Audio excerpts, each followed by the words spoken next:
IKP సెంటర్లు ఉంటాయి, వడ్లు కొంటాయి అని చెప్పిన నేను.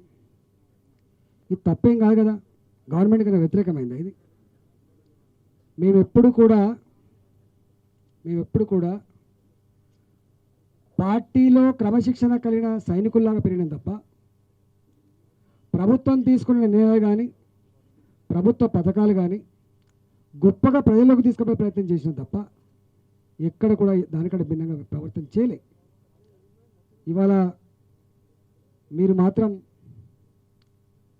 ఇట్లాంటివన్నీ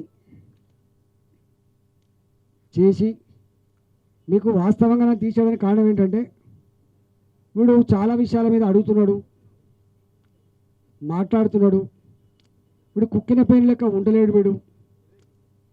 నేను రేషంగాళ్ళ బిడ్డని కాబట్టే టీఆర్ఎస్ పార్టీలో చేరిన.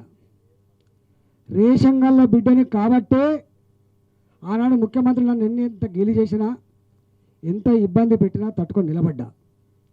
రేషంగాళ్ళ బిడ్డని కాబట్టే, ధైర్యమైన బిడ్డని కాబట్టే నయం లాంటోడు సంపద అని చెప్పి ఎక్కి నిర్వహించిన సంపద బిడ్డ, కానీ తెలంగాణ జెండాను మాత్రం వదిలిపెట్టని చెప్పినాను.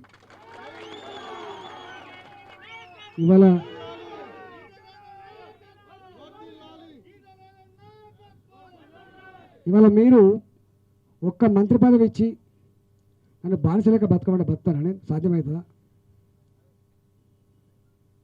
ఒక్క మంత్రి పదవి ఇచ్చి కోపమైన నరాన్ని కట్ చేసినావు, రేషమైన నరాన్ని కట్ చేసినావు, పడేడు వాళ్ళ పద్ధతిలో మీరు చేసారు. మేము ఎప్పుడు ఏదో మీకంటే ఉన్నతంగా అని చెప్పి ఎప్పుడు కోరలే. అది తప్పు ముచ్చట, ఎవరు కోరలే. నేను ఇచ్చిన స్టేట్మెంటు హరీష్ రావు గారు కూడా ఇచ్చిండు.